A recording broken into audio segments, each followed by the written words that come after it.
നിങ്ങളുടെ റിയൽ ലൈഫിലെ വില്ലൻ ആരായിരുന്നു? എൻ്റെ മദറായിരുന്നു. ഫാദർ കൊല്ലാൻ ശ്രമിച്ചിട്ടുണ്ട്. ഗുണ്ടകളെ വിട്ടുങ്ങാൻ എന്നെ എന്താ പറയുക തട്ടിയെടുത്ത് വളെടുത്തുനിന്ന് മാറ്റി കൊണ്ടുപോയിട്ട് വേറെ എവിടെയോ അടിച്ചിട്ട് എന്തൊക്കെയോ ചെയ്യാൻ പറഞ്ഞിട്ടുണ്ട്.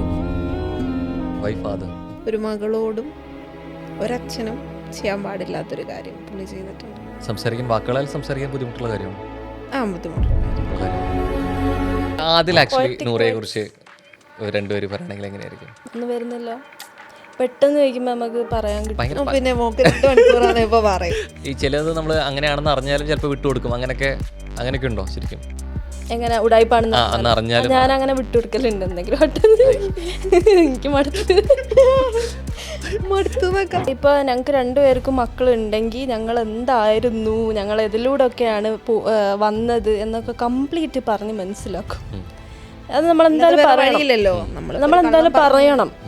നമ്മളെന്തിലൂടെയൊക്കെയാ പോയത്, എന്തൊക്കെയാണ് സംഭവിച്ചത് എന്നെല്ലാം നമ്മൾ മക്കളാണെങ്കിൽ നമ്മളത് ഷെയർ ചെയ്യണം.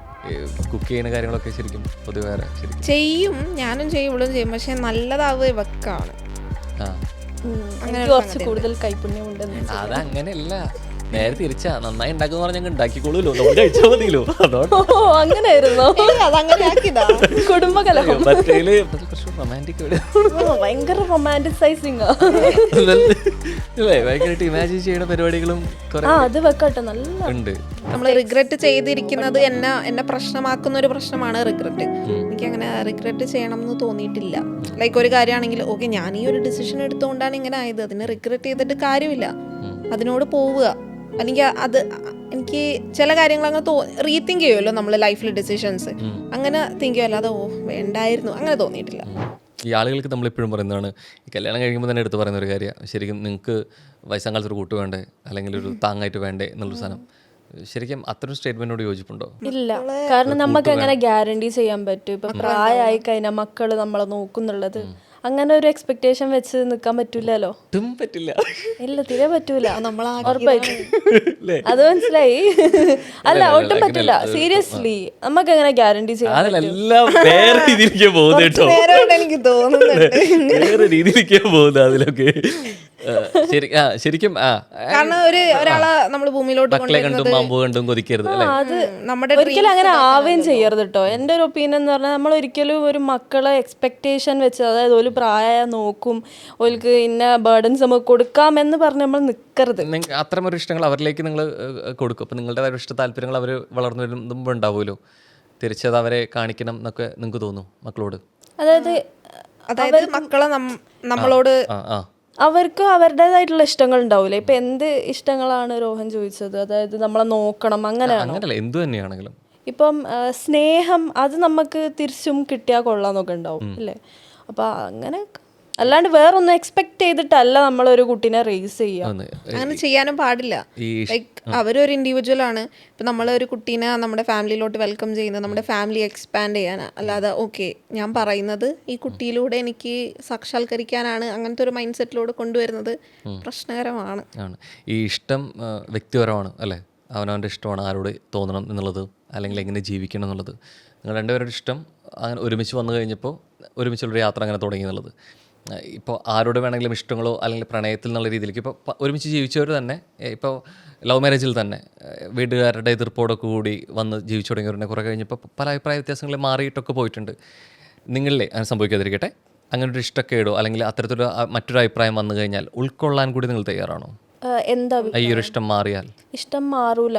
അതായത് നമുക്ക് ഒന്നും പ്രഡിക്റ്റ് ചെയ്യാൻ പറ്റില്ല എന്ന് പറഞ്ഞാൽ ഇപ്പോൾ ഇതും ഒന്നും നമുക്ക് പ്രഡിക്റ്റ് ചെയ്യാൻ പറ്റില്ലല്ലോ. സംഭവിക്കാതിരിക്കട്ടെ എന്ന് ആദ്യം പറഞ്ഞു.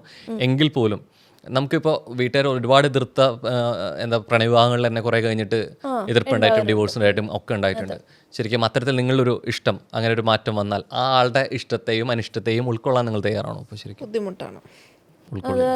ഉൾക്കൊള്ളില്ല എന്നല്ല, മേ ബി ഇപ്പോൾ എല്ലാവർക്കും മനസ്സിലാക്കി വരാൻ ബുദ്ധിമുട്ടാണ്. അത് ഓക്കെ ആക്സെപ്റ്റ് ചെയ്യാൻ ബുദ്ധിമുട്ടാണോ? എല്ലാ റിലേഷൻഷിപ്സും 100% സക്സസ്ഫുൾ ആയിട്ട് പോകണമെന്നില്ല, പോകുന്നവരും ഉണ്ട്. പോവാതിരിക്കുക. കാരണം കുറേ ഇപ്പോൾ നേരത്തെ തുടക്കത്തിൽ നമ്മൾ പറഞ്ഞ കാര്യങ്ങളുണ്ടായിരുന്നു. ഇപ്പോൾ കുറേ കാര്യങ്ങൾ റിയാലിറ്റിയിലോട്ട് വന്നപ്പോഴാണ് റിയലൈസ് ചെയ്യുന്നതെന്നുള്ളത് അല്ലേ? നമ്മൾ എന്തിലേക്ക് മുന്നിലേക്ക് കടക്കുമ്പോഴാണ് തിരിച്ചറിവ് ഉണ്ടാവുമെന്ന് പറഞ്ഞല്ലോ. കുറേയൊക്കെ മറ്റേത് ഇങ്ങനെയായിരിക്കും അല്ലെങ്കിൽ ഇങ്ങനെയൊക്കെ ആവണം എന്നുള്ള ആഗ്രഹത്തിലാവും പോകുന്നുണ്ടാവുക. പോകെ ഒരു സ്റ്റേജ് കഴിയുമ്പോഴായിരിക്കും ചിലപ്പോൾ നമ്മൾ തിരിച്ചറിയുക. അപ്പോൾ എന്തെങ്കിലും തരത്തിൽ നിങ്ങൾ അത്തരത്തിൽ അനിഷ്ടങ്ങളോ അല്ലെങ്കിൽ ഒരു ഇഷ്ടം മാറിയാലോ അല്ലെങ്കിൽ പഴയ പോലെ ഇഷ്ടപ്പെടാൻ സാധിക്കുക അല്ലെങ്കിൽ കുറേ സംഭവങ്ങൾ നമുക്ക് ചുറ്റും നമ്മൾ കണ്ടിട്ടുണ്ട്. ശരിക്കും ഒപ്പമുള്ള ഒരാളെ മനസ്സിലാക്കാനും ഉൾക്കൊള്ളാനും ശ്രമിക്കാൻ തയ്യാറാണോ എന്നായിരുന്നു എൻ്റെ ചോദ്യം. കാരണം നമുക്ക് പറയാൻ പറ്റില്ലല്ലോ ഇയാൾ ഇങ്ങനെയാണ് ബിഹേവ് ചെയ്യാൻ പറ്റുക നമുക്ക് പറയാൻ പറ്റത്തില്ല.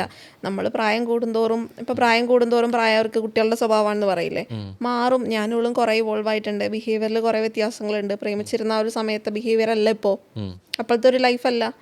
പക്ഷേ റെസ്പോൺസിബിലിറ്റി വന്നതിൻ്റെ ആവാം, മേ ബി ട്രോമയുടെ ആവാം, നമുക്കറിയില്ല. ലൈക്ക് നമ്മൾ ഒരുമിച്ച് ജീവിക്കുമ്പോഴാണല്ലോ നമ്മൾ മൊത്തത്തിൽ മനസ്സിലാക്കുക ഒരാളെ. 24/7 അയാളായിട്ട് നമ്മൾ ടൈം സ്പെൻഡ് ചെയ്യുമ്പോഴും കാര്യങ്ങളൊക്കെ. മറ്റേത് സ്കൂളിൽ ഒരു സ്പെസിഫിക് പീരീഡ് ഓഫ് ടൈം അങ്ങനെയാണല്ലോ കാണുക. അല്ലാതെ നമ്മൾ ഇത് പറ്റില്ല, റിലേഷൻഷിപ്പ് മുന്നോട്ട് പോയില്ല എന്നൊന്നും അങ്ങനെ ഒന്നും തോന്നിയിട്ടൊന്നുമില്ല. എനിക്കും അത് തന്നെ തോന്നിയത്. നോട്ടത്തിൽ വേറൊന്നും കരുതാൻ ഞാൻ എപ്പോഴും അങ്ങോട്ടും ഇങ്ങോട്ട് നോക്കും സംസാരിക്കുമ്പോൾ. പറഞ്ഞ വഴിക്ക് എന്താ പറയേണ്ടത്? നിങ്ങൾ വാക്കുകളാൽ കമ്മ്യൂണിക്കേറ്റ് ചെയ്യുക നന്നായിട്ട് സംസാരിക്കുന്ന കണ്ണുകളിലൂടെയാണ് കേട്ടോ. പക്ഷെ നിങ്ങൾക്ക് മാത്രമേ പറ്റുള്ളൂ. ഇല്ല, ശരിക്കും ടെലിപ്പതി ഇല്ല, വെറുതെ നോക്കുന്ന. ഇല്ല, അതെന്താ അറിയോ, അത് ആക്ച്വലി വെറുതെ നോക്കുന്നത്. ഓക്കെ, ഞങ്ങൾ രണ്ടാളും കൂടി പറഞ്ഞ് ക്ലാഷ് ആക്കണ്ടല്ലോ.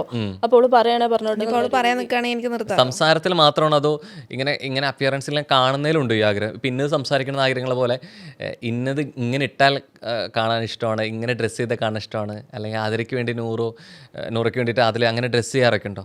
ഡ്രസ്സ് ചെയ്യലുണ്ട്. ഓക്കെ, എന്ന സാധനം ഇട്ടാൽ ഭംഗി ഉണ്ടാവും, എനിക്ക് ഇഷ്ടമാണ്. എങ്ങനെ കണ്ടാലാണ് ഇഷ്ടം എന്നല്ല, ഒരു ഇന്നതിട്ട് ഓരോന്ന് രീതിക്ക് വരാനൊക്കെ ഇഷ്ടമാണെങ്കിൽ അതൊക്കെ നമ്മള് അത് പറയലുണ്ട് അങ്ങോട്ടും ഇങ്ങോട്ടും. ഭംഗിയുണ്ട് അങ്ങനെയൊക്കെ പറയും. ഇന്നതിട്ടാ ഭംഗി ഉണ്ടാവും പറയലുണ്ട് കേട്ടോ. ശരിയാണ്, പറയലുണ്ട്. ശരിക്കും അങ്ങനെ നോർമലി എന്നുള്ള രീതിയിലേക്ക് നിങ്ങൾ തന്നെ തിരിച്ചറിഞ്ഞ ഇപ്പം ഈ പറഞ്ഞതുകൊണ്ട് തന്നെ ഒരു ഡിഫറൻസ് എന്താ ശരിക്കും നമ്മൾ തമ്മിൽ ഒരുമിച്ച് ജീവിച്ചതിന് ശേഷം? നോക്കാൻ പാടില്ലല്ലേ? എല്ലാം കഴിഞ്ഞ് എക്സാം കഴിഞ്ഞിട്ട് ലാസ്റ്റിലേക്കാണ് നോക്കാൻ പാടില്ല. അതൊരു കോപ്പി അടിച്ചിട്ട് ലാസ്റ്റ് പറയുമോ കോപ്പി അടിക്കാൻ പാടില്ല. ഇത് 2 മണിക്കൂർ എന്താ വന്നതെന്ന് വെച്ചാല്, എനിക്കെന്ന് പറയുന്നത് ഞാൻ ഭയങ്കര റെസ്റ്റ്ലെസ് ആണ്. അത് ഓള് ഇപ്പോഴാണ് റിയലൈസ് ചെയ്യുന്നത്.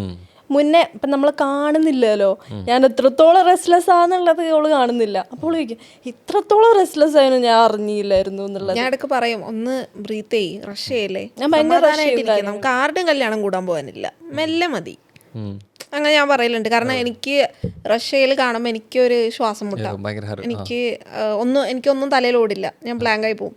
എനിക്കങ്ങനെ ധൃതി പിടിച്ച് ചെയ്യുന്നത് കുറച്ച് ബുദ്ധിമുട്ടുള്ള കാര്യമാണ്. അപ്പം അങ്ങനെ പറയും. അപ്പോൾ അവള് ഓക്കെ ഞാൻ റഷ് ചെയ്യുന്നുണ്ടല്ലേ, അതൊന്ന് റിയലൈസ് ചെയ്തൊന്ന് കാമാവും. ഒന്ന് കാമാവ് പറഞ്ഞാൽ സംസാരം അങ്ങനെയല്ല, എന്തെങ്കിലും ചെയ്തുകൊണ്ടിരിക്കുക, അയ്യോ ഇത് തീർക്കണം അത് തീർക്കണം, അങ്ങനത്തെ ഉള്ളൊരു വെപ്രാളം. പിന്നെ ഇവളെ കാര്യം പറയുകയാണെങ്കിൽ ഇവള് തിരെ പങ്ക്ച്വൽ അല്ല എന്നുള്ളത് ഞാൻ ഇപ്പോഴാണ് അറിയുന്നത്. അതായത് നമ്മൾ ഒരുമിച്ച് കറക്റ്റ് കാര്യത്തിന് പങ്ക്ച്വലാവേണ്ട സമയത്തായി, കൃത്യമായിട്ട് കാണേണ്ടവരെ കണ്ടു, സംസാരിക്കേണ്ടവരെ സംസാരിച്ചു, അല്ലേ? ഏറ്റവും ചെയ്യേണ്ട ഒരു സമയത്ത് ഞാൻ 3 വർഷം മുമ്പത്തെ കാര്യം പറഞ്ഞേ, അത് ചെയ്യേണ്ട സമയത്ത് കറക്റ്റ് കാര്യങ്ങൾ ചെയ്തു. ആൾക്ക് വേണ്ട കാര്യം ആള് പങ്ക്ച്വലായിട്ട് പെട്ടെന്ന് ചെയ്യും. ഓക്കെ, ഇപ്പൊ കുറച്ചൊരു ഇതാണെന്ന് വെക്ക്, പ്രയോറിറ്റി കുറഞ്ഞ സാധനമാണെങ്കിൽ ഓക്കെ പിന്നെ ചെയ്യാം അങ്ങനത്തെ ഒരു സാധനം. അപ്പോൾ ശരിക്കും ഇമ്പോർട്ടൻസ് അനുസരിച്ചിട്ട് ബിഹേവ് ചെയ്യാൻ അല്ലേ പറ്റുന്ന ഒരാളാണെന്നുള്ളതാണ്. നിങ്ങളുടെ ഒരു ഇത് കുറേ വാർത്തകളും വിശേഷങ്ങളോടൊക്കെ നമ്മൾ കണ്ടതാണ്. നമ്മുടെ ഒരു ജീവിതം ഇത്രയും സ്ട്രഗിൾ ചെയ്തു, ഇത്രയും അല്ലെങ്കിൽ ഓവർകം ചെയ്തു വന്നിട്ടുണ്ട്. അതൊരു സിനിമയാക്കാൻ ഒരാൾ സമീപിച്ചാൽ തയ്യാറാവോ? ബുക്കായിട്ട് ഞങ്ങൾ എഴുതണം എന്ന് ആഗ്രഹമുണ്ട്. ആരെങ്കിലും സമീപിച്ചിട്ടുണ്ടോ? അങ്ങനെ കഥ ഷെയർ ചെയ്യുമെന്നുള്ളതിൽ. പക്ഷെ നമുക്കത് അത്ര ജെനുവിൻ ആയിട്ടൊന്നും തോന്നിയിട്ടില്ലായിരുന്നു. ഇല്ല, ഇൻഡസ്ട്രിയിൽ നിലവിലുള്ള ആളുകളായിരുന്നോ, പുതിയ ന്യൂ ഫേസസ് ആയിരുന്നോ? ഡെബ്യൂ ചെയ്യാൻ വേണ്ടിയിട്ടാണോ? ന്യൂ ഫേസസ് ആയിരുന്നു തോന്നുന്നു. ന്യൂ ഫേസ് ആയിരുന്നു.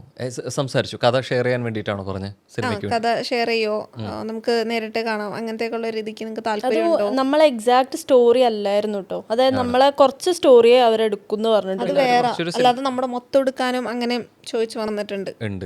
അങ്ങനെ ഒരു ഇതിലേക്ക് നിലവിൽ വന്നു കഴിഞ്ഞു കഴിഞ്ഞാൽ നമ്മുടെ കഥ മുഴുവനായിട്ട് എടുക്കുന്നതിന് ബുദ്ധിമുട്ടില്ല. അങ്ങനെ ഐ മീൻ നിങ്ങൾക്ക് ഓക്കെയാണ്, അത്ര നിങ്ങളുടെ കഥ സിനിമയിലോട് കൂടി അറിയണം എന്ന് നിങ്ങൾ ആഗ്രഹിക്കുന്നുണ്ട്? നല്ലതല്ല ഉണ്ട്.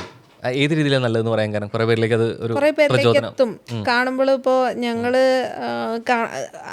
നമ്മുടെ ലൈഫ് ഇപ്പോൾ പോയിക്കൊണ്ടിരിക്കുകയാണ്. ഒരു ഫേസിൽ ഒന്നായിരുന്നു, ഒരു ഫേസിൽ ഇങ്ങനെ കണ്ടുകൊണ്ടിരിക്കുക. അതാവുമ്പോൾ ഒരു 2-2.5 മണിക്കൂർ മൊത്തം കുറച്ച് കളർഫുൾ ആയിട്ട്. അങ്ങനെ 2-2.5 മണിക്കൂറിൽ നിങ്ങളുടെ കഥ വരുമ്പോൾ ബിഗ് സ്ക്രീനിൽ നിങ്ങളുടെ വേഷങ്ങൾ ആര് ചെയ്യണമെന്ന് ആഗ്രഹം? അങ്ങനൊന്നുമില്ല. കഴിഞ്ഞ പ്രാവശ്യം പറഞ്ഞിട്ട് ട്രോളായി പോയതാ. ആരെയാണ് പറഞ്ഞേ? ഇല്ല ലൈവില് ചോദിച്ചില്ല എന്തോ പറഞ്ഞു. ആരെ പറഞ്ഞു? പറഞ്ഞു. അതിലിപ്പോ എന്താ പ്രശ്നം? ഇല്ല സത്യമായിട്ട് എനിക്ക് അത് ഞാൻ വെറുതെ റാൻഡം ആയിട്ട് പറഞ്ഞതാ. ആരെ പറഞ്ഞു? എനിക്ക് അറിഞ്ഞൂടാ. എന്തായാലും പിന്നെ നയൻതാര ആരാ? അതിൽ നയൻതാര ആരായിരുന്നു? അത് തീരുമാനിച്ചിട്ടില്ലായിരുന്നു. ഇല്ല, എന്നാലും ഉണ്ടാവുമല്ലോ. ഇല്ല റാൻഡം ആയിട്ട് അതായത് രണ്ടുപേര് ഫേസ് ചെയ്ത് രണ്ട് കാര്യങ്ങളല്ലേ. ഇപ്പൊ അതില് അന്ന് ഫൈറ്റ് ചെയ്തിട്ടുള്ള സംഭവങ്ങൾ ശരിക്കും നൂറ് അവിടെ നിന്ന് അറിയുന്നില്ല അല്ലെ. അപ്പൊ ഫൈറ്റ് ചെയ്ത് കുറെ കാര്യങ്ങൾ. അപ്പൊ ഇന്നർ റോൾ ഇങ്ങനെ ചെയ്യണം എന്നൊക്കെ തോന്നിയിട്ടുണ്ട് ശരിക്കും. അങ്ങനെ ശരിക്കും ആരാ ശരിക്കും രണ്ടുപേരും ആദിലയുടെ ക്യാരക്ടർ ശരിക്കും മൂവിയിൽ വരുമ്പോ ആരായിരിക്കും? അങ്ങനെ ആലോചിച്ചിട്ടില്ല ശരിക്കും. ആലോചിച്ചു. ഭയങ്കര പവർഫുൾ ആയിട്ടുള്ള ഏതൊരു ക്യാരക്ടർ ആണെങ്കിലും ആ ഒരു വേഷം, ആദിലയുടെ വേഷം ബിഗ് സ്ക്രീനിലോട്ട് വരുമ്പോൾ, സിനിമയിലോട്ട് വരുമ്പോൾ, റിയൽ ലൈഫിലോട്ട് വരുമ്പോൾ ആരായിരിക്കണം എന്നാണ് ആഗ്രഹം? Nayanthara may be. Nayanthara. Okay. നൂറയുടെ ക്യാരക്ടറോ? എനിക്കില്ലേ ഈ ആക്ടേഴ്സിന്റെ ആക്ട്രസിന്റെ ഒന്നും വലിയ പേരൊന്നും വലിയൊരു പിടുത്തല്ല. അതിൽ സജസ്റ്റ് ചെയ്യൂ. അതിലെ രണ്ട് ഫേസും കണ്ടല്ലേ. നൂറയുടെ ക്യാരക്ടർ ആര് ചെയ്യണം? സജസ്റ്റ് ചെയ്തു ഒരു മല്ലു ആക്ട്രസ്. അതായത് അതിലെ നയൻതാര പറഞ്ഞെന്നറിയോ, എന്തായാലും സിനിമ പാൻ ഇന്ത്യ ലെവലിൽ പോണം. നയൻതാര മലയാളം, തമിഴ്, തെലുങ്ക് എന്തൊക്കെ പരിപാടി ഉണ്ട് അല്ലേ? ഇല്ല മോള് തന്നെ പറഞ്ഞു ട്രോളൂല. ആ പേര് അറിയാഞ്ഞിട്ടാന്ന് തോന്നുന്നു അല്ലേ. എന്നാലും പറഞ്ഞു അറിയുന്നൊരു പേരിൽ ഒരാൾ. അവനവനെ നമ്മളോട് അറിയുന്നത് വേറെ ആൾക്ക് അറിയാൻ പറ്റില്ലല്ലോ. അങ്ങനെ ആരായിരിക്കും ക്യാരക്ടർ? പേരൊക്കെ പറഞ്ഞ അതിലാ മൈൻഡിലുള്ളത്. ചുമ്മാ പറയല്ല, അങ്ങനെ ആ ക്യാരക്ടറിന് ഉൾക്കൊള്ളാൻ പറ്റിയൊരു ക്യാരക്ടർ ചെയ്യാൻ പറ്റുന്ന ആർക്കായിരിക്കും?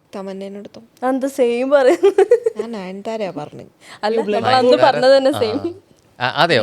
തമന്നയാണോ പറഞ്ഞേ? അന്ന് സമന്തിയായിരുന്നു പറഞ്ഞേ. പക്ഷെ നൂറയുടെ ഫേവറേറ്റ് ആക്ട്രസാ തമന്ന അല്ലേ? ഇല്ല എനിക്ക് അങ്ങനെ ഫേവറേറ്റ്സും ഇല്ല. ഇല്ല. Samantha, let's take Samantha. പക്ഷെ എവിടെയോ വീഡിയോയിൽ ചെയ്തു തമന്ന അങ്ങനെ പറഞ്ഞ കേട്ടിട്ട് അല്ലേ? അത് തന്നെ ആയിരിക്കും. ഇതായിരിക്കും ആണെന്ന് തോന്നുന്നു. അങ്ങനെ നിങ്ങളുടെ ജീവിതം ഒരു സിനിമയാക്കുകയാണെങ്കിൽ ആ സിനിമയ്ക്ക് നിങ്ങൾ എന്ത് പേരിടും? വേറെ ചോദിക്ക്, അതങ്ങനെ ഓർമ്മ വരൂല. ഓർമ്മ വരുന്നു. പണ്ട് എഴുതി വെച്ചത് പറയാനല്ല പറഞ്ഞു, ഇപ്പൊ തോന്നുന്നു പറഞ്ഞാൽ മതി. പണ്ട് എഴുതി വെച്ചൊന്നും വേണ്ട. നിങ്ങളുടെ ജീവിതം എല്ലാ രീതിയിലേക്കും ഇമോഷൻസ് കണക്ട് ചെയ്ത് പോയിട്ടുള്ളതുകൊണ്ട് തന്നെ അതിന് എന്ത് പേരിട്ട് വിളിക്കാനായിരിക്കും നിങ്ങൾക്ക് ആഗ്രഹം? ഇത് നമ്മുടെ ആഗ്രഹങ്ങൾ പറയുന്നില്ല. എന്തെങ്കിലും ട്രോള് സിനിമയുടെ പേര് പറയും. മറ്റേ ആക്ട്രസ് നമുക്ക് നിലവിലുള്ള ആക്ട്രസിന്റെ പേര് പറയണം. ഇത് അങ്ങനെയൊന്നുമില്ല. ഇത് നമുക്ക് ഇഷ്ടമുള്ള പേരിടാം. സിനിമ നമ്മൾ രജിസ്റ്റർ ചെയ്തില്ലെങ്കിൽ സിനിമ ഷൂട്ട് ചെയ്യുമ്പോഴേ പ്രശ്നമുള്ളൂ. ഇപ്പൊ പറഞ്ഞോട്ട് കുഴപ്പമില്ല. ഓക്കെ, ഇപ്പൊ അങ്ങനെ പറയരുത്. എന്തെങ്കിലും പറയരുത്. കണക്ട് ചെയ്യാൻ പറ്റുന്ന, നിങ്ങൾക്കത് എക്സ്പ്രസ് ചെയ്യാൻ പറ്റുന്ന രീതിയിലേക്ക് എന്ത് പേര്? പെട്ടെന്ന് ചോദിക്കുമ്പോ എന്താ പറയാ, പെട്ടെന്ന് ചോദിക്കുമ്പോൾ കിട്ടൂല. നമ്മൾ അങ്ങനെ എന്തെങ്കിലും പറഞ്ഞിട്ട് കാര്യം. അതാണ്. എന്നാൽ കണക്ട് ചെയ്യാൻ പറ്റുന്ന ഒരു വാക്കോ അല്ലെങ്കിൽ രണ്ട് വാക്കിലോ പറയാൻ പറ്റുന്ന ഒരു വരിയാക്കിയോ പ്രശ്നമില്ല. ഞാൻ ഒരു വേർഡ് തരാം. രണ്ട് വാക്ക് കൂടി ചേരുമ്പോ 100 എന്ന് പറയണം, 4 എന്ന് പറയണം. ജീവിതം. ഓ ഭയങ്കര ബുദ്ധിമുട്ടിയില്ലേ അത് കിട്ടാ അല്ലേ? ഭയങ്കര കഷ്ടപ്പെട്ടു. ജീവിതം പറഞ്ഞു. ജീവിതത്തിന് മുമ്പോ ശേഷമോ വെച്ചോ? എന്തെങ്കിലും എന്തെങ്കിലും അല്ല, ഒരു ജീവിതമുണ്ട്. അതല്ല, ഒന്നും കിട്ടിയില്ല. ആടുജീവിതം. ആടുജീവിതം ചോദിച്ചാൽ ആരതല്ലേ ജീവൻ ചോദിക്കേണ്ടി വരും.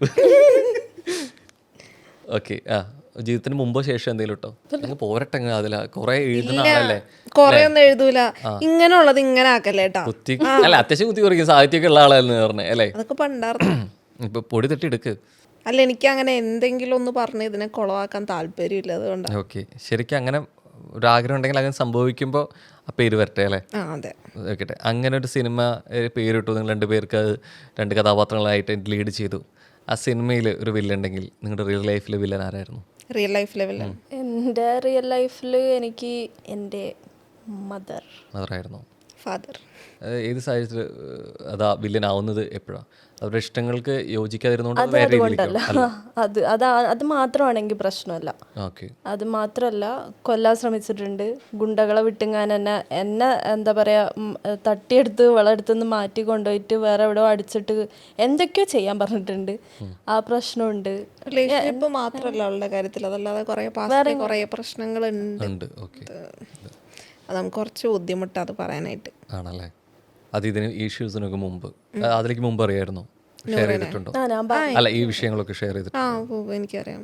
നമ്മളെ കുറച്ച് ഡ്രെയിൻ ആക്കുന്ന കാര്യങ്ങൾ ആണല്ലേ? ഓക്കെ, ചോദിക്കണ്ടല്ലോ. വേണ്ട. Why father? ഒരു മകളോടും ഒരച്ഛനും ചെയ്യാൻ പാടില്ലാത്തൊരു കാര്യം പുള്ളി ചെയ്തിട്ടുണ്ട്. സംസാരിക്കാൻ വാക്കുകളാൽ സംസാരിക്കാൻ ബുദ്ധിമുട്ടുള്ള കാര്യമാണോ? ബുദ്ധിമുട്ടുള്ള കാര്യമാണ്. റിലേഷൻഷിപ്പ് പറഞ്ഞിട്ടാണ്, റിലേഷൻഷിപ്പായി അറിഞ്ഞതിന് ശേഷമാണ്. പക്ഷെ അത് കണക്റ്റഡ് ആണോ ഇല്ലയോ എന്നൊന്നും എനിക്കറിയില്ല. അത് കുറച്ച് ട്രോമറ്റൈസിങ് സാധനമാണ്. റിയാക്ട് ചെയ്തിട്ടുണ്ടായിരുന്നു, പക്ഷെ വലിയ കാര്യമൊന്നും ഉണ്ടായില്ല. പിന്നെ നമ്മൾ തന്നെ അത് വിത്ഡ്രോ ചെയ്തു. ഇവക്ക് താഴെ ഒരു സിബ്ലിംഗ് ഉള്ളതല്ലേ, പിന്നെ it's fine, let it go.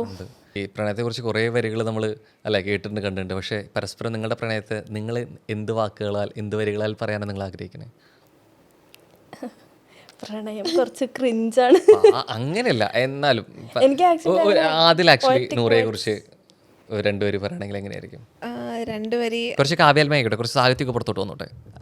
അത് കുറച്ച് നാളായിട്ട് വരുന്നില്ല. വരാറുണ്ട്, അപ്പൊ നന്നായിട്ട് സാഹിത്യം ഉപയോഗിക്കുന്ന ആളാണ് അല്ലേ? ഇല്ല, എവിടെയെങ്കിലും ഇങ്ങനെ കുത്തി കുറിക്കുക അങ്ങനത്തെ ഒരു സ്വഭാവം ഉണ്ടായിരുന്നു. ഒന്ന് കുത്തി കുറിക്കുകയാണെങ്കിൽ നൂറയെ കുറിച്ച് എന്താ എന്തെങ്കിലും അവിടെ കേൾക്കാൻ ഓൾറെഡി നൂറ് സെറ്റ് ആയിട്ടിരിക്കുക? ഇല്ല, എനിക്ക് പെട്ടെന്ന് തോന്നുന്നില്ല, ഒന്നും വരുന്നില്ല. പെട്ടെന്ന് ചോദിക്കുമ്പോൾ നമുക്ക് പറയാൻ കിട്ടും. പിന്നെ 2 മണിക്കൂറാണ് ഇപ്പൊ പറയും, അല്ലെങ്കിൽ സമയം കൊടുത്ത് ശരിക്കും അങ്ങനെ ശരിക്കും കോംപ്രമൈസ് ചെയ്യാനൊക്കെ, വഴക്ക് തീർക്കാനൊക്കെ നോക്കല് അങ്ങനെയൊക്കെ ഉണ്ടോ? പാട്ടുപാടി അല്ലെങ്കിൽ ഭയങ്കര സോഫ്റ്റ് ആയിട്ട് സംസാരിച്ച് അങ്ങനെയൊക്കെ ഇറിറ്റേറ്റ് ചെയ്ത് നേരാകാനൊക്കെ നോക്കലുണ്ട്. പിന്നെ ഞാൻ കുറച്ച് അഭിനയിക്കും, വയ്യാത്തേക്കെ പോലെ വിഷമിച്ചൊക്കെ ഇങ്ങനെ ഇരുന്ന് അങ്ങനെ ഒന്ന് മാനിപ്പുലേറ്റ് ചെയ്യാൻ നോക്കും. മനസ്സിലായി. ഈ ചിലത് നമ്മൾ അങ്ങനെയാണെന്ന് അറിഞ്ഞാലും ചിലപ്പോൾ വിട്ടുകൊടുക്കും, അങ്ങനെയൊക്കെ ഉണ്ടോ ശരിക്കും? എങ്ങനെ ഉടായിപ്പാണെന്ന് ഞാൻ അങ്ങനെ വിട്ടുകൊടുക്കലുണ്ട് എന്തെങ്കിലും. എനിക്ക് കറക്റ്റ് ഇതിൽ വരും. കണ്ട നൂറയ്ക്ക് തുറന്നു പറയാനുള്ള നൂറ് മടുത്തിട്ടും തുറന്നു പോയിക്കൊണ്ടിരിക്കുകയാണ് എന്നുള്ളൊരു സാധനമാണ് ശരിക്കും. അതെ. സോ എങ്ങനെ, ഒറ്റ വാക്കിൽ പറഞ്ഞാൽ ഇപ്പോൾ ഉള്ള ശരിക്കും എങ്ങനെ പോകുന്നു നിങ്ങളുടെ? ഇപ്പൊ നല്ല അടിപൊളിയായിട്ട് സന്തോഷവും സമാധാനവും നിറഞ്ഞൊരു ജീവിതത്തിലൂടെ പോകുന്നു ഉണ്ട് ശരിക്കും. എന്താണ് ശരിക്കും ഇനി നിങ്ങൾക്ക്, അല്ലെങ്കിൽ ഇത്രയും ഇഷ്ടമുള്ളവരോട് ഒരു തുറന്നു പറയാനുള്ള ഒരു കാര്യമാണെങ്കിൽ എന്തായിരിക്കും ഓഡിയൻസിനോട് പറയാനുള്ളത്? എനിക്കെന്താ പറയാനുള്ളതെന്ന് വെച്ചാൽ ബി യുവർ സെൽഫ്. അതിപ്പോൾ വേറൊരാൾക്ക് വേണ്ടി, ഇപ്പോൾ അത് പാരൻസ് ആവട്ടെ, പാരൻസിനെ മാക്സിമം പറഞ്ഞ് മനസ്സിലാക്കാൻ നോക്കുക. അതർ ദൻ ദാറ്റ് ഇപ്പോൾ മനസ്സിലായിട്ടില്ലെങ്കിൽ ഓക്കെ, അവർക്ക് വേണ്ടി നിൽക്കാം, ഓക്കെ കോംപ്രമൈസ് ചെയ്യാം നമ്മളുടെ ലൈഫ് എന്ന് വിചാരിച്ചെങ്ങാൻ ബാക്കോട്ട് നിൽക്കരുത്. നമുക്ക് വേണ്ടിയിട്ട് ജീവിക്കണം അറ്റ് എനി കോസ്റ്റ്. അത് ഓക്കെ, പാരൻസ് കുറച്ച് കഴിഞ്ഞാൽ അത് ഓക്കെ ആവും എന്നുള്ള മൈൻഡ് സെറ്റോട് കൂടി നമുക്ക് വേണ്ടി ജീവിക്കണം. കാരണം അറ്റ് ദി എൻഡ് നമ്മൾ മാത്രമേ ഉണ്ടാവുള്ളൂ, വേറെ ആരും ഉണ്ടാവില്ല.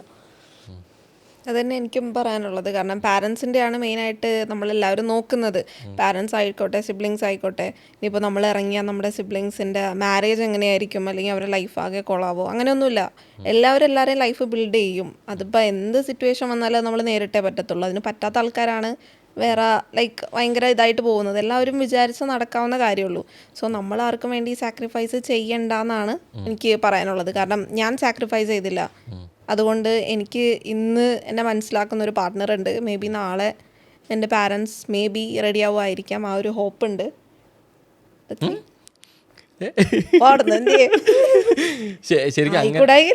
Emotional damage. അതെ അതെ അതെ, അങ്ങനെയൊക്കെ ഭയങ്കര കാര്യമാക്കി പറഞ്ഞിട്ട് ശരിക്കും അങ്ങനെ ഈ മക്കൾ വരുന്ന സമയത്താണെങ്കിലും ഇപ്പം അവരാണെങ്കിലും നമ്മുടെ പാരൻസിന് അല്ലെങ്കിൽ അവരുടെ ഗ്രാൻഡ് പാരൻസിനൊക്കെ അന്വേഷിക്കും, അല്ലെങ്കിൽ അങ്ങനത്തെ ഒരു സിറ്റുവേഷനൊക്കെ വന്നാൽ അതെങ്ങനെ ഫേസ് ചെയ്യും? അപ്പോൾ ഗ്രാൻഡ് പാരൻസ് മക്കളാണെങ്കിൽ എനിക്ക് മനസ്സിലായത് നമുക്ക് മക്കളായി വരുമ്പോൾ അവരെ ഗ്രാൻഡ് പാരൻസിനെ അന്വേഷിക്കുകയാണെങ്കിൽ, എനിക്ക് ഇപ്പോൾ ഞങ്ങൾക്ക് 2 പേർക്കും മക്കളുണ്ടെങ്കിൽ ഞങ്ങൾ എന്തായിരുന്നു, ഞങ്ങൾ എതിലൂടെ ഒക്കെയാണ് വന്നത് എന്നൊക്കെ കംപ്ലീറ്റ് പറഞ്ഞ് മനസ്സിലാക്കും. അത് നമ്മളെന്തായാലും പറയണം. നമ്മളെന്തിലൂടെയൊക്കെയാണ് പോയത്, എന്തൊക്കെയാണ് സംഭവിച്ചത് എന്നെല്ലാം നമ്മൾ മക്കളാണെങ്കിൽ നമ്മളത് ഷെയർ ചെയ്യണം. ഷെയർ ചെയ്യാണ്ട് നിൽക്കാനൊന്നും പറ്റില്ലല്ലോ. പക്ഷേ ഈ നമ്മൾ ഈ ഇമ്പമുള്ളതാണ് കുടുംബം എന്നൊക്കെ നമ്മൾ ഭയങ്കര കാര്യമായിട്ട് പറയേണ്ടത്. അതുപോലെ ഈ കുറേ കൂടി ഇമ്പുള്ളതാക്കാൻ വേണ്ടിയിട്ട് അവരെ കൂടെ ഒരുമിച്ച് ഉണ്ടായിരുന്നെങ്കിൽ നല്ലതെന്നുള്ളൊരു തോന്നൽ എപ്പോഴും ഉണ്ടാവില്ലേ ശരിക്കും വീട്ടുകാരോ? പിന്നെ അങ്ങനെ തോന്നായിക്കൊന്നുമില്ല. കുടുംബം ഉണ്ടെങ്കിൽ എപ്പോഴും അത് ബെറ്ററാണ്. എല്ലാവരും കൂടെ ഉള്ളപ്പോൾ ഒരു സന്തോഷമല്ലേ? അത് ഭയങ്കര സന്തോഷം തന്നെയാണല്ലോ. ഇപ്പം ഇല്ലെങ്കിൽ ഓക്കെ, അതാണ് ഫേറ്റ്, അതാണ് ആണെന്നുള്ള റിയാലിറ്റി എന്നുള്ള രീതിയിലേക്ക് പോകുന്നതാണെന്നുള്ളത്. ഏറ്റവും കൂടുതൽ ഇനി വന്ന് നമ്മൾ പലപ്പോഴാണെങ്കിലും ഇതിൻ്റെ 2 വശങ്ങൾ പറയുമ്പോഴും ചിലപ്പോഴും നമുക്ക് പറയാൻ പറ്റാത്ത സാഹചര്യങ്ങളിൽ ചാലഞ്ചിങ് ആയിട്ടുള്ള ഒരു മൊമെന്റ് എന്തായാലും നിങ്ങളുടെ ലൈഫിൽ എന്തായിരുന്നു ശരിക്കും? പാരൻസ് റിലേറ്റഡോ? പാരൻസ് റിലേറ്റഡോ അതല്ലാതെ നിങ്ങൾ ഒരുമിച്ചുള്ള ഒരു യാത്രയ്ക്ക് വേണ്ടിയിട്ടാണെങ്കിൽ ഏറ്റവും ചാലഞ്ചിങ് ആയിട്ടുള്ള ഒരു കാര്യം എന്തായിരുന്നു ശരിക്കും? ഞങ്ങൾ കം ഔട്ട് ചെയ്തത് തന്നെയായിരുന്നു വലിയൊരു ചാലഞ്ചിങ് ആയിട്ടുള്ള ഒരു ഫേസ്. കാരണം ഞങ്ങൾക്ക് അറിയില്ലായിരുന്നു ഞങ്ങളൊക്കെ എല്ലാം കൊണ്ടും ഓക്കെ ആയിട്ട് വരും. ഫിനാൻഷ്യൽ ഇൻഡിപെൻഡൻസ് അതാണല്ലോ ഭയങ്കര ഒരു ഇമ്പോർട്ടൻ്റ് ആയിട്ടുള്ള കാര്യം. അപ്പോൾ അത് ഓക്കെ ആവുമോ, എന്താ പറയുക, എല്ലാം സെറ്റ് ആവുമോ എന്നൊക്കെ ഉള്ള 2 പെൺകുട്ടികളാണ്. സോ നമ്മൾ സേഫ് ആയിട്ടിരിക്കണം, അങ്ങനത്തെയൊക്കെ കുറേ കാര്യങ്ങളുണ്ടായിരുന്നു. Okay, once I came out എനിക്ക് മനസ്സിലായി എൻ്റെ സേഫ്റ്റി എൻ്റെ കയ്യിലാണ്. ഞാൻ നോക്കുന്ന പോലെ ഇരിക്കും കാര്യങ്ങൾ, എല്ലാം ഞാൻ നോക്കി കാണുന്ന പോലെ ഇരിക്കും കാര്യങ്ങൾ. അങ്ങനെ എനിക്ക് മനസ്സിലായി. കാരണം ഞങ്ങൾ കം ഔട്ട് ചെയ്യുന്നതിന് മുന്നേ ഞങ്ങൾ അങ്ങോട്ടും ഇങ്ങോട്ടും ഒക്കെ നമ്മൾ ചെന്നൈയിലായിരിക്കും. ചെന്നൈയിലെ ജോബ് നോക്കി അവിടെ കിട്ടിയിട്ടുണ്ടായിരുന്നു. അപ്പോൾ അവിടെ റൂമും കാര്യങ്ങളും അങ്ങോട്ടും ഇങ്ങോട്ടും ഇങ്ങനെ ഉണ്ട്, റെന്റിന് ഇങ്ങനത്തെ റൂമാണ് അങ്ങനത്തെ റൂമാണ്. അപ്പോൾ ഒരു ഡൗട്ട് ഉണ്ടായിരുന്നു, വാട്ട് ഇഫ് നമുക്ക് കുറച്ച് കഴിഞ്ഞ് അല്ലെങ്കിൽ സ്റ്റാർട്ടിങ്ങിൽ ജോലി ഇല്ല എങ്കിൽ എന്നുള്ളൊരു ഇതുണ്ടായിരുന്നു, പട്ടിണി കിടക്കേണ്ടി വരുമോ, അങ്ങനത്തെയൊക്കെ ഒരു തോട്ടും കാര്യങ്ങളൊക്കെ മൈൻഡിലൂടെ പോയിട്ടുണ്ട്. പക്ഷെ എന്തോ ഭാഗ്യമാണോ എന്താണ്, അല്ലെങ്കിൽ നമ്മൾ എന്തെങ്കിലും ചെയ്തൊരു നല്ലതിൻ്റെ ഇതാണെന്നൊന്നും അറിയില്ല, പഠിച്ചാൻ വേണ്ടി വെച്ചിട്ട് അങ്ങനത്തെ ഒരു അവസ്ഥയിലോട്ടൊന്നും ഒരു മികച്ച ജോലി വേണം, സാമ്പത്തിക ഭദ്രത വേണം, നിങ്ങൾക്ക് നല്ല ബോധ്യമുണ്ട്. അത്തരത്തിലൊരു മികച്ച ജോലി കിട്ടി അബ്രോഡ് പോകണം, പുറത്തോട്ട് ഒരാൾക്ക് പോകണം വേണ്ടി വന്നാൽ രണ്ടിടത്തായിട്ട് നിൽക്കുമോ? അങ്ങനെ നിൽക്കേണ്ടി അങ്ങനത്തെ ചാൻസ് വന്നാൽ, ബെറ്റർ ഓപ്പർച്യൂണിറ്റീസ് വന്നാൽ അങ്ങനെ ചെയ്യും, അതിന് പ്രശ്നം. പക്ഷെ ഞങ്ങൾക്ക് ഒരു എന്താ പറയുക, സെപ്പറേഷൻ ആങ്സൈറ്റി നല്ലോണം ഉണ്ട് കേട്ടോ. ആർക്ക് രണ്ടുപേരും ഈ പ്രസൻസ് വേണം എന്നുള്ള ഭയങ്കരമായിട്ട് ആഗ്രഹമുള്ളത് ശരിക്കും ആഗ്രഹമല്ല, ആവശ്യകത ഞാൻ കുറച്ച് ഡിപ്പെൻഡന്റ് ഭയങ്കര ഡിപ്പെൻഡന്റ് ആണ്. പക്ഷെ ഞാനും ആണ് കേട്ടോ, ഞാനാണ് അല്ലാന്നൊന്നും എനിക്ക് പറയാൻ പറ്റില്ല. ഞാനങ്ങനെ കുറച്ചെങ്കിലും അല്ല സീരിയസ്ലി ഞാൻ ആലോചിച്ച് നോക്കുമ്പോൾ ഞാനും ആണ്. പക്ഷെ ഞാൻ കുറച്ച് ഓവറാണ്, ഇപ്പോൾ കുറച്ച് ഓവറാണ്, പക്ഷെ ഞാനും ആണ്. ശരിക്കും നിങ്ങൾ കാണാതിരിക്കുന്ന സമയമുണ്ടോ ഏതെങ്കിലും വർക്ക് വരുമ്പോ നമ്മള് കാണാണ്ടിരിക്കലും വേറെ വേറെ പ്രൊജക്ട് ആണ്. ഇപ്പൊ ഒരാൾക്ക് ഓഫും ഒരാൾക്ക് ചിലപ്പോ പോകേണ്ടി വരാം, ഒരാൾക്ക് വർക്ക് ഫ്രം ഹോം ആവാം, അങ്ങനെയൊക്കെ ശരിക്കും കാണാതിരിക്കുന്ന ഒരു സിറ്റുവേഷൻസ് സംഭവം വരും ഒക്കെ ഉണ്ട്. അപ്പൊ അങ്ങനെ വന്നാലും ഒരു ലോങ് ഡിസ്റ്റൻസ് റിലേഷൻ അങ്ങനെ തുടർന്ന് പോകാൻ അങ്ങനെ പോകേണ്ട എന്തെങ്കിലും ബെറ്റർ ഓപ്പർച്യൂണിറ്റീസ് വരികയാണെങ്കിൽ നമ്മൾ അങ്ങനെ ചെയ്യും. അത്ര ബെറ്റർ ആണെങ്കിൽ മാത്രം എന്നുള്ള രീതിയിലേക്ക് വിട്ടുപോകുന്നുള്ളൊരു സാധനം. വിട്ടുപോകല്ല, അങ്ങനല്ല, സ്ഥലങ്ങൾ മാറുന്നതിനെ കുറിച്ചാണ് ചിന്തിച്ചത്. ശരിക്കും അതല്ലാതെ ശരിക്കും നിങ്ങൾ ഒരുമിച്ചുള്ള ശരിക്കും ഒരു മാരീഡ് ലൈഫിൽ എങ്ങനെ പോകുന്നു എന്നുള്ളത്, ഇപ്പോൾ നിങ്ങൾ കണ്ടിട്ടുള്ള പാരൻസിൻ്റെ കുറേ അല്ലേ ജീവിതങ്ങൾ ഉണ്ടായിരിക്കാം നിങ്ങൾ കൊച്ചിലെ എന്നുള്ളത്, നിങ്ങൾ ശരിക്കും പോകുന്നത് ശരിക്കും അത്തരത്തിൽ തന്നെയാണോ? ഐ മീൻ അങ്ങനെയാണോ ദിനചര്യയും കാര്യങ്ങളും? അല്ല, നമ്മളത് കണ്ടുവരുമ്പോൾ എല്ലാതും ഡ്യൂട്ടീസ് ഡിസ്ട്രിബ്യൂട്ടഡ് ആണ്. ഓക്കെ, വാപ്പയാണെങ്കിൽ ഇങ്ങനെ, ഉമ്മയാണെങ്കിൽ ഇങ്ങനെ, അങ്ങനെയൊന്നും തോന്നിയിട്ടില്ല. അത് നോക്കുമ്പോൾ രണ്ടുപേരും ജോലിക്ക് പോകുന്നുണ്ട്, രണ്ടുപേരും ജോലികൾ ചെയ്യുന്നുണ്ട്, എല്ലാതും രണ്ടുപേരും ചെയ്യുന്നുണ്ട്. അങ്ങനെയൊന്നുമില്ല, ഇല്ല. ചില സമയം എനിക്ക് വയ്യെങ്കിൽ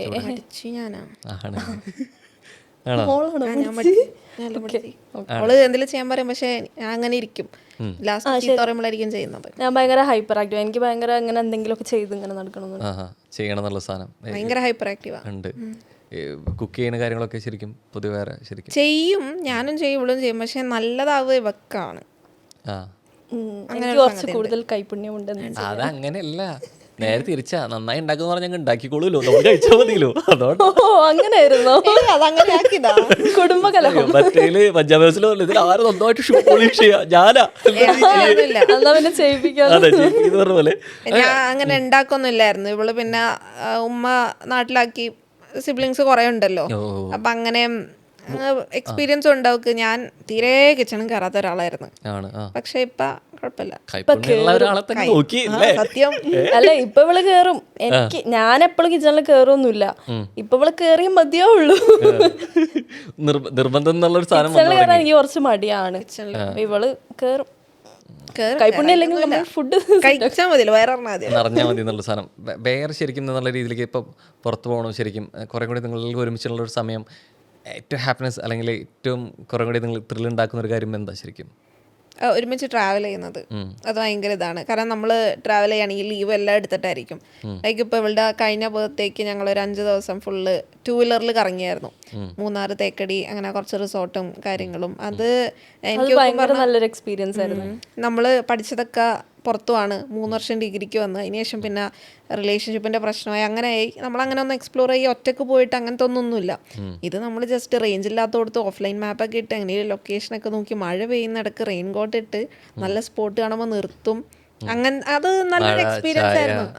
നല്ല യാത്ര ഒക്കെ ആ ഒരു മൂഡിലാണ് കുറേ കൂട്ടത്തിൽ കുറച്ചുകൂടി റൊമാൻറ്റിക് ഭയങ്കര റൊമാൻറ്റിസൈസിങ് അല്ലേ ഭയങ്കരമായിട്ട് ഇമാജിൻ ചെയ്യുന്ന പരിപാടികളും കുറേ അത് വെക്കട്ടെ നല്ല ഉണ്ട്. അത്തരം ഫാൻറ്റസികൾ ഇപ്പൊ എന്തെങ്കിലും തരത്തിൽ നമ്മൾ അങ്ങനെ ഇമാജിൻ നഷ്ടബോധമുണ്ടോ എന്തെങ്കിലും തരത്തിൽ? നഷ്ടബോധമില്ല. ഇല്ല. നഷ്ടബോധമോ ഒരു രീതിയിലേക്ക് അത് റിഗ്രറ്റ് ചെയ്യേണ്ട രീതിയിലേക്കുള്ള സിറ്റുവേഷൻസോ? റിഗ്രറ്റ് എനിക്കത് നോർമലി വരാറില്ല. ഓക്കെ ഞാൻ ചെയ്തതിൻ്റെ ആണ് ഇങ്ങനെ, ദാറ്റ്സ് ഫൈൻ. അല്ലാതെ നമ്മൾ റിഗ്രറ്റ് ചെയ്തിരിക്കുന്നത് എന്നെ പ്രശ്നമാക്കുന്ന ഒരു പ്രശ്നമാണ് റിഗ്രറ്റ്. എനിക്കങ്ങനെ റിഗ്രറ്റ് ചെയ്യണം എന്ന് തോന്നിയിട്ടില്ല. ലൈക്ക് ഒരു കാര്യമാണെങ്കിൽ ഓക്കെ ഞാൻ ഈ ഒരു ഡിസിഷൻ എടുത്തുകൊണ്ടാണ് ഇങ്ങനെ ആയത്, അതിന് റിഗ്രറ്റ് ചെയ്തിട്ട് കാര്യമില്ല, അതിനോട് പോവുക. അല്ലെങ്കിൽ എനിക്ക് ചില കാര്യങ്ങൾ അങ്ങനെ റീതിങ്ക് ചെയ്യുമല്ലോ നമ്മൾ ലൈഫിൽ ഡിസിഷൻസ്, അങ്ങനെ തിങ്ക് ചെയ്യുമല്ലോ അത് വേണ്ടായിരുന്നു അങ്ങനെ തോന്നിയിട്ടില്ല. ശരിക്കും മനസ്സിലാക്കാൻ പറ്റുന്ന നിങ്ങളുടെ ഒരു സ്റ്റോറി ശരിക്കും സിനിമയായിട്ട് വരുമ്പോൾ ശരിക്കും അതിൽ ഒന്നിൽ കൂടുതൽ കഥകളുണ്ടായിരിക്കും തോന്നുന്നു. Am I right? ഉണ്ടോ? അല്ലേ? അതെ ഉണ്ടോ. തീർച്ചയായും എനിക്ക് തോന്നുന്നു സംസാരിച്ച് കുറേ കഥകളിൽ നിന്ന് ഒന്നിലും തുടങ്ങി വേറെ വേറെ കുറേ കഥകളായിട്ട് നിൽക്കുന്നുണ്ട്. അപ്പോൾ എനിക്ക് തോന്നുന്നു കുറേ ഏറെ പേര് കണ്ടതും കേട്ടതിനേക്കാൾ അപ്പുറത്തേക്ക് നിങ്ങളിലേക്ക് പിന്നിലൊളിഞ്ഞിരിക്കുന്ന കുറേ വിശേഷങ്ങളുണ്ടെന്ന് തോന്നുന്നു അല്ലേ? സോ എന്ത് നിങ്ങൾ ആഗ്രഹിക്കുന്നു അല്ലെങ്കിൽ നിങ്ങൾ എന്താണ് ഇമാജിൻ ചെയ്തൊരു ഡ്രീം കണ്ട ഒരു ലൈഫ്, സോ അത് തുടർന്നും സംഭവിക്കട്ടെ, ആ ഇഷ്ടങ്ങൾ തുടർന്ന് പോകട്ടെ. So thank you so much. Thank you so much. All the very best.